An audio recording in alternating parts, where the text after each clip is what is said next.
All right, ladies and gentlemen, this is International Red Fashion Experience, and the show today is The Power of a Call in Prison, and this show is a request of my guest. She requests this show. Friday Forever is my guest today on my show, and we will talk about the call of a power of a prison call, and also the power of a visit, which you see in the background. The guy is getting a call and a visit collectively. Okay, Friday, I'm gonna let you start off since it's your subject, and I'll take that off there. Okay. Actually, we're gonna do a part two. Right. And we're gonna talk. I'm gonna talk about the stuff that I'm Familiar with. familiar with. Yeah. Correct. Because Which me is myself, calls. yeah, calls. Okay. Which me myself, I was on the other end. I was inside the prison. I've been in prison twice. The first time I went to prison, it was really great because I had a support system. I had my wife, I had my baby. I was like 22 years old when I was young, and I had everything going for me at that particular time. So it wasn't as bad as, like a lot of the other people that went to prison. They didn't have no family or nobody with them, and that's where it's bad when you don't have family and no support system. And Why is that it's because terrible? it's terrible because other people are bragging about their wives coming to see them or their girlfriends or their whatever, and people bringing them food and gifts and different things, which makes their time easier. And they're writing letters. They have someone to write letters with and someone to receive letters. And that gives them hope for when they get out. They have hope. And the ones that don't have anyone or anything, they don't have hope. And it's like, it makes it harder to do the time. They have a pen pal thing. Well, some right? of them acquire pen pals. And those people that are smart enough to get a pen pal, which a lot of them do that. How would you do that? Well, Do you know? Well, some people look in the phone book, some people Or word of mouth in the prison. word of mouth, people's friends, people's sisters, girlfriends, and different things. A lot of people meet people through prisons. They have a friend in there, or you meet somebody, your cellmate, and he tells his girlfriend that her friend, she don't have nobody, she's on the street. Why don't you come visit my cellmate and visit them just to make their time easier. Sometimes it's not even an intimate relationship. It's just they're being friendly. They're being someone for them to make their time easier. You see, and actually that's what it is sometimes. But the ones that have the support system, they have it easier because I can tell you about two incidents. The first time I told you it was easy. My time was easy. I did 22 months and it was easy. The next time I did a year, and it was really hard because when I did the 3 years, I didn't have no one at all. And then I did a year later because I walked away from work with this. Wait, you said you had a lot of people the first time. The first time, this is the second time I'm speaking of it. You said 3 years was the first The time? second, no, that was 2 years the first time, 22 months. Oh. 22 months was the first time. But the second time, the first time I was in prison, Was a short time. shorter time, but then my father was dying at that time. Mm. So they let me go a little earlier. So I did 22 months that time. The second time, I did the 3 years, and I went to work with this. I walked away, and I stayed out 10 years. Then they caught me. They gave me a year. When they caught me and gave me the year, the first 3 years, nobody was coming to see me. I didn't have anyone there for me. So what do you do? Because I was out of state. I was in Seattle. You just sit in your cell and No, well, I didn't do that. I stayed active. I went to church. I went to classes. I got my AA. I went to classes. I ran 10 miles a day. You understand? Really? I ran. Out in the yard when you had yard time? Yeah, yard. I ran and did that. And Wow. I just did positive things. I read PMA, and then I got out and I straightened my life out for a while. That's just to keep your head straight. Keep my history, but I didn't have no Doing people things. visiting me, but it was okay because I had that before, so I know what it is not to have it. And I was more older. I was like, I was only in my 30s then. It was like 10 years later. So, but the point of it is, I was able to do my time easily because I knew what it took to do the time, and I. Doesn't it make your mind just go crazy of isolation and? No, not really. But the next time it did, because the next time when I did that year, it was harder than all the time I did together because when I did that year for running away, I had a woman, right, and she was with me and everything, and then she left me when I was in prison. and we had a $40,000 lawsuit How did that feel when she left me. in prison? Dear John letter Yeah. and all that. What? You know, dear John letter. You know, I'm leaving you for boom, boom, boom, and all that. In prison you got that? I got that in prison, and she left me, and she had all my clothes, my cars, she had all my stuff, but she left it with my friend. Sorry, I'll turn it off. Yeah, she left it with my friend, so it was like Wait, you got a Dear John letter in prison. and on a visitation your friend gave it to you No, my friend didn't give it to me. I got it. She told me in the this. mail Yeah, in the mail. or on a But phone she, call? yeah, but I was only doing a year. It wasn't even that much time, and she couldn't wait that long. It was only like it was 3 months into my sentence. It was only 3 months into it, so I felt like, hey, you weren't there for me. You told me on the streets. When I was on the streets, I had another woman as well, and she said, I don't care if you got 50 women. I'm gonna stick with you. I'm gonna be with you. She was right Did there by she? my side. While I was free, yeah, but the minute I went in jail, it was a different story. She left and the other girl left too. They both left. Just left me high and dry. I got done by 2 women, but it's okay because it made me stronger when I did dealing with all that.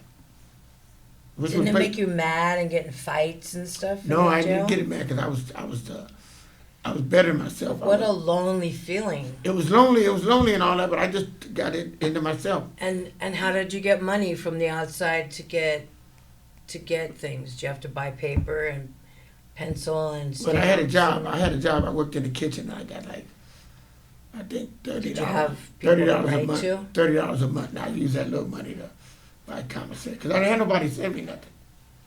You know, I didn't have my Oh, money. Nobody sent if me you're nothing. lucky to get a job though.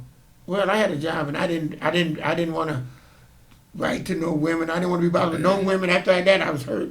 I didn't want to be bothered with no women. I was the opposite of a lot of these guys.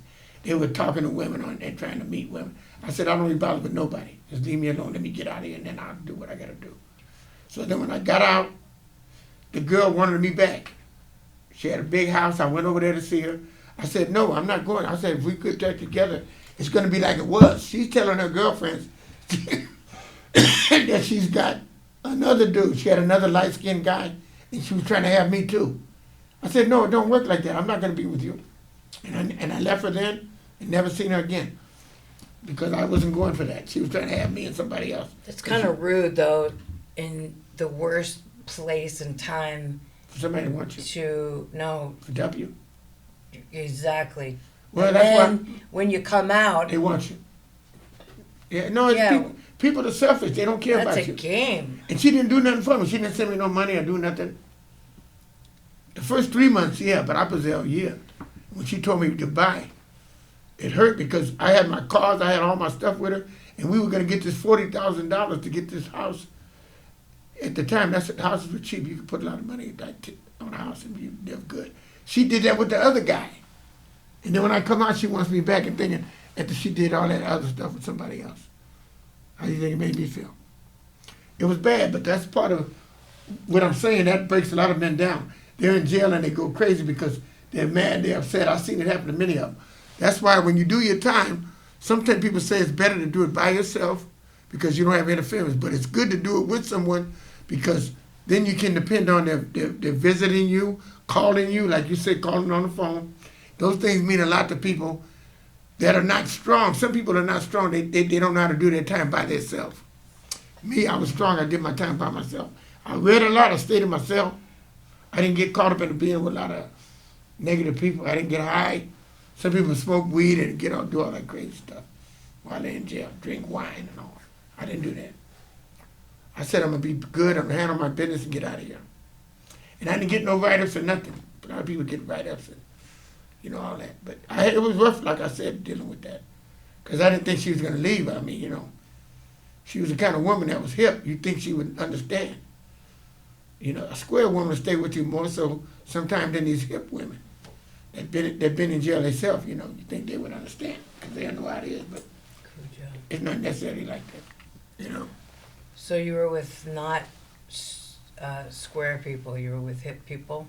That last time, the first time, my wife she stuck with me all the way.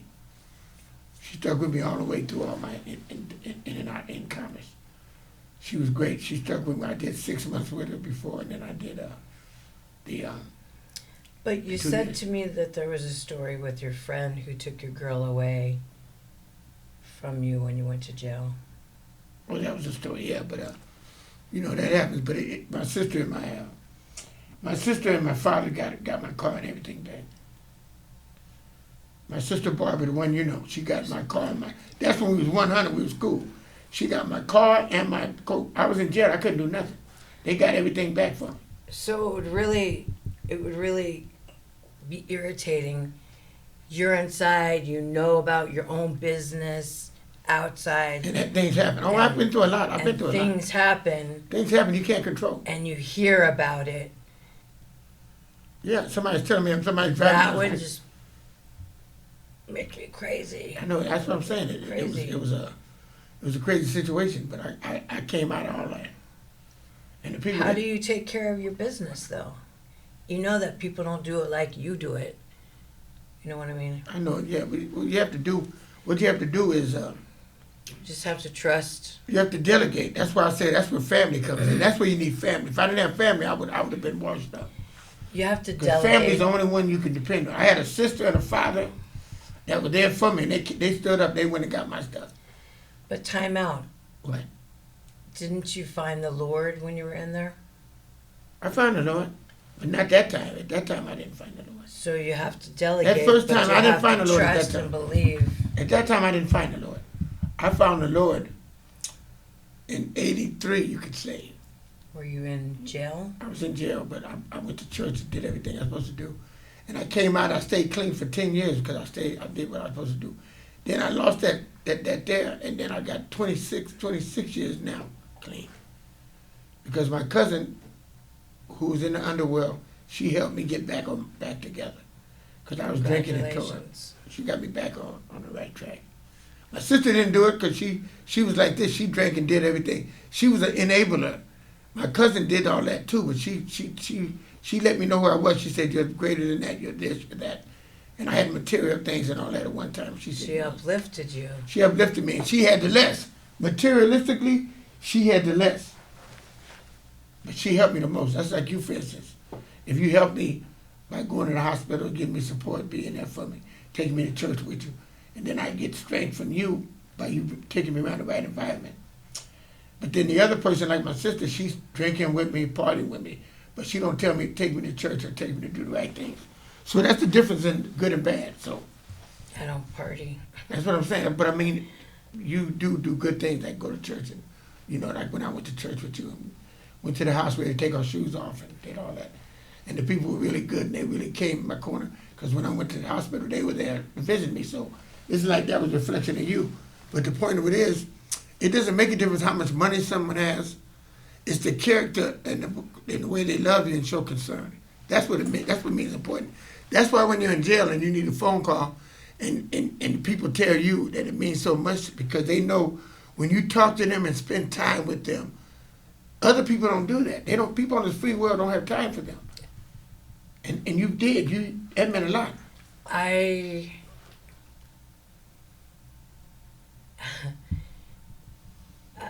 There was a guy, we'll just say T. Right. He, like, where I used to live? Yeah. Way back then, Uh-huh. he was always calling me. Where? From jail. And you were there for him.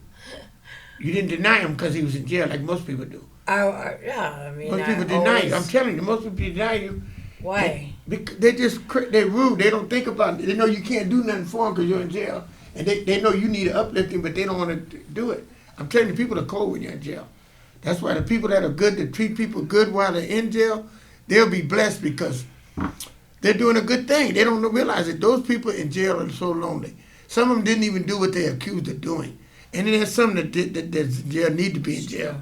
Some of them in jail and need to be in jail, but there's some that don't, and they get punished just like the other ones. So if somebody good in their life can give them some hope, give them some inspiration, they can save that man's life when he get out. He could be a good person. See, that's why they need to have like programs where people from the street can go visit and call people inside. They should have a program like that. Because it would help people. He always asked What? for me to go and take a bus, Go like see him. 3 buses. It's so exhausting for me. I mean, all I could do was be on the phone.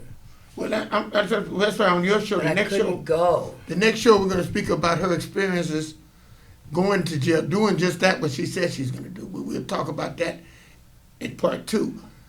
But getting back to part 1, the thing about it is that when you're in jail, you see, you get a certain amount of calls, you get a certain amount of visits. So people like that. That means so much to people. What do you mean you get a certain amount of calls? You only can call like maybe you can't call anytime you feel like it. I mean, I don't know about nowadays, but back then you get a call like maybe, you sign up for the list, right, for the call, right? You might get a call in a couple of days. You have to call out. You can't get a call. Yeah. You can't get a call in. You have to call out, and you have to sign up on a list. This is how it was 20-something years ago when I was in jail. You sign up for the list when you want to make a phone call. Okay, you're on that list.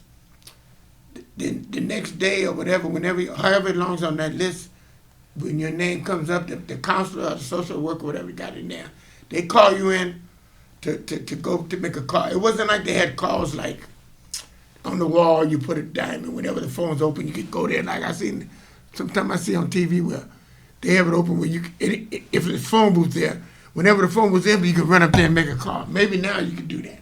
But when I was coming up, they didn't have phones out on the wall. They didn't have no.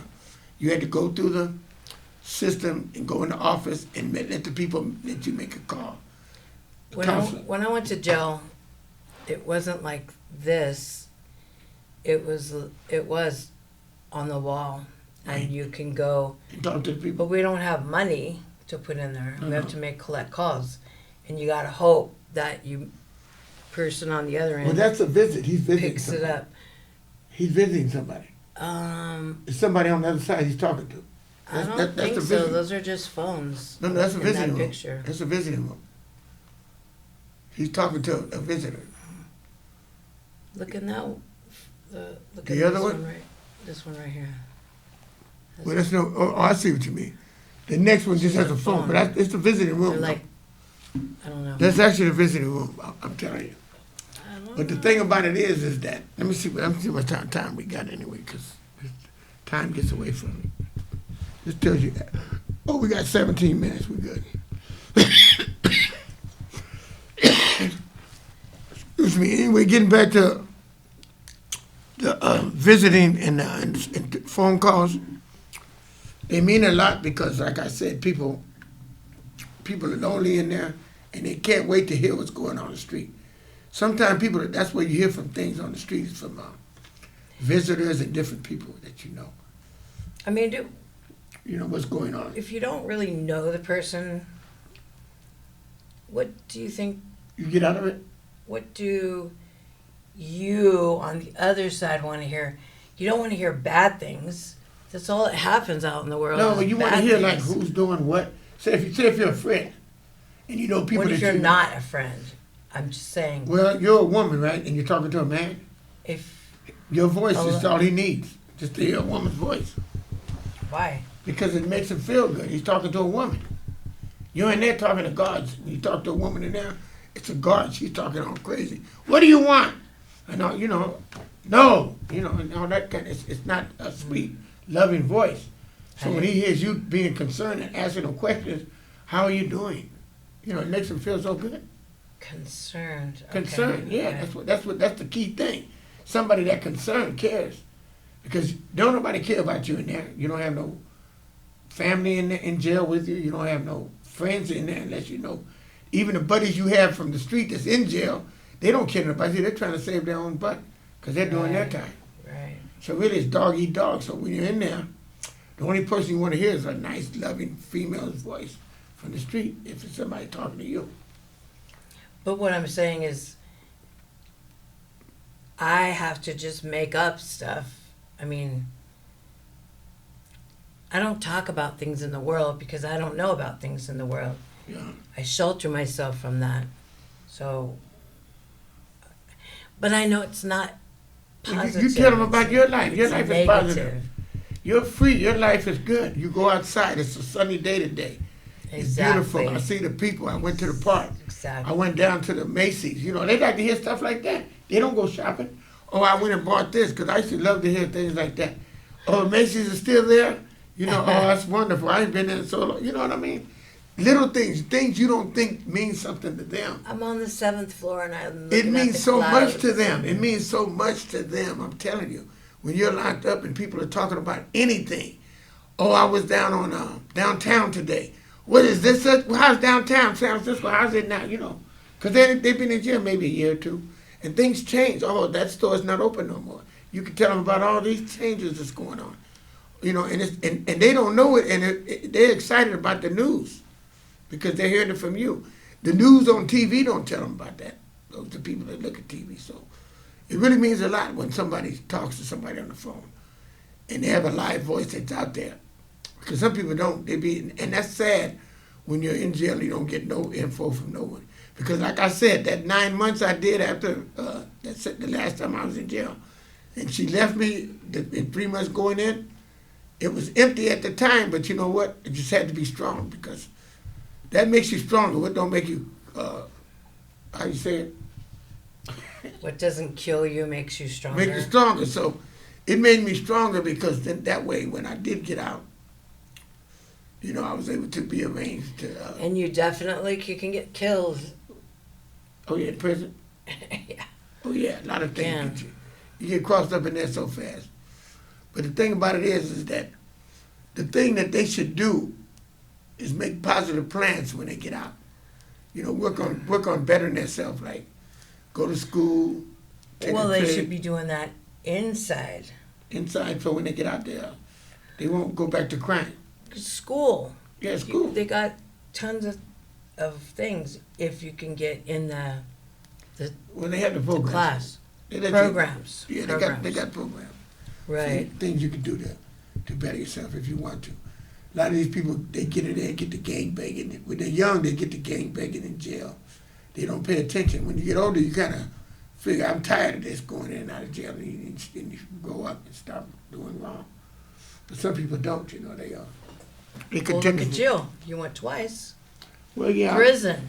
Yeah, but then Not jail. before I was 40, that was before I was 40. Once when I was in my 20s. Once when I was in my 20s, and then in my 30s. When I got to my 40s, I didn't go to jail no more.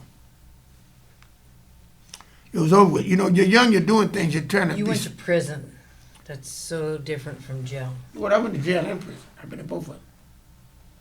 I went to YA, Youth Authority. I went through the ranks, graduated. When you go to jail in Youth Authority, the bad people that you in jail with, when you go to YA, they're there, same people, you see them. When you go to prison, the same people you see in the juvenile. It's like you're in high school or college and you graduate, except it's in the underworld. You see those people. Why do you keep saying underworld? Because that's what it is, actually. You know, I don't. underworld, but the criminal world. Some people never get out of it. They stay there their whole life. I know a guy my age that's running, you don't too, because he used to go to chicken place, and he was always running around there. But he's in and out of jail his whole life. You know, and it's just shameful. But in movies, it's because they can't acclimate. If they've been in prison for a long time, they can't acclimate to the real world. They don't know what to do with themselves. They get institutionalized. Right. They get institutionalized. It's easier to go back to jail and get 3 meals and a cot than be out here and facing reality, because you have to work, you have to use discipline, you have to make sacrifices. And these are the things they don't want to do. They don't want to do this, so they end up going back to jail. Subconsciously, they do something wrong to go back to jail because it's easier for them. Exactly. It's easier for them in jail because they don't have to do anything. They wake up, they feed them there, they clothe them, they do everything for them. They give them a bed to lay down in, and you know, so they don't value family. If you don't have people, if you don't have money and you don't have people, and how do you get money? And You don't have any of that. How do you get soap to take showers? They give you that stuff. They give you the basic things you need. all the time. They give you what you need. They give you soap. They give you food. You really don't need it. They give you everything you need. We got 5 minutes. All the time. All the time. They give you what you basically need. They give you 3 meals and shower and soap and towels. They give you those things. When it runs out, they take But you want to have a cup of soup, cup of noodle soup with you know, you want to have other things. You don't want to have because you're watching all the other guys and eating stuff, candy and all that, you know. You want that. You want to go to commissary. They call it the commissary. You gotta have Right. money to do that. And most times people give you money from the street. If you work in a job, you only got $30 a month, so you go to commissary one time, you're buying up everything. You know, so it's not good. so it's well. No. They do that. They do that in there too. They do what? A side hustle. No, they do hustles. They got dudes sell sandwiches. I was working in the kitchen, and guys used to sell sandwiches and all that. I didn't do none of that because I didn't want to do no wrong. I wasn't trying to get written up.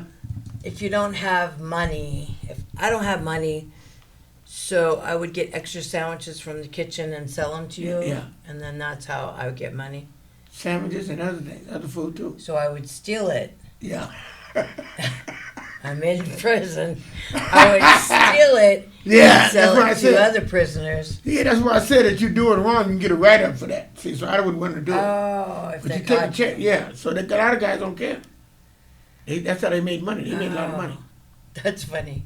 I'm in prison and I'm stealing to make money in prison to support my habits. Yeah. Right. That's funny. And some people smoked weed and did other things. They got other drugs they took, you know, because they had to buy that stuff. You Wait. know? You don't buy that. Wait. They had drugs and cigarettes. Cigarettes buy everything. Cigarettes is like money. Cigarettes you get in the commissary? Yeah, you use that for money. That's what you Well, use yeah, for money. for sure. You know you can have cash money, so you use cigarettes. Of course. You know, so your husband didn't tell you that? Or your boyfriend? The one I didn't have a boyfriend. I had a husband. Okay, the husband. We'll talk about that in part 2, ladies and gentlemen. Because we got how many minutes? We got 3 minutes for this show to be concluded. And then we're going to go to part 2. And this is where she's going to take over the lead. And I'm going to ask her questions like she's asking me. I'm going to be sitting over there. But anyway, getting back to, ask me something else as we got 3 minutes. So, did you get, like my mom back in the day, she got visits? She went to jail? No, she had people in jail that she would visit. She went to go visit. You know, they Yeah, I had the overnight. commissary. The first time when I went to prison, they let you have an I overnight was married, guest. so I had a 3-day. You know, we go to the motorhome or what do you call it? the motorhome, and they had you stay there with your family. My daughter and my wife was in there with me. Are you kidding And me? we stayed there, and it was like a home for 3 days. We stayed in there. They called them On the on the jail prison penitentiary, grounds. Prison ground, because we were married. So when you were married, you had benefits. Every 90 days you get a visit like that. wait, Every what's it 3 called? months. Conjugal. Conjugal visits. That was what I had got. The first time. That was the only time I had Oh, got the why conjugal would you bring visit. your daughter? She was a little baby. I had to see her visit my daughter. She was like a month or two, As 6 the months. thing's rocking. 6 months. 6 months I had to do that because I had to spend quality time with my daughter. You mean your wife? Wife and daughter at the time because she was a baby. But the point of it is that at that time, the time was going good for me. That first time was the best time that I ever did. Because the other times they were rough and they were things I had to deal with because that's what made me say, no more prison for me. And that's how I got rehabilitated and I changed my life and I've been out 40-something years now. When you sit in front of the board, is the board the Oh, the people board. that say, You can go home or you're not ready.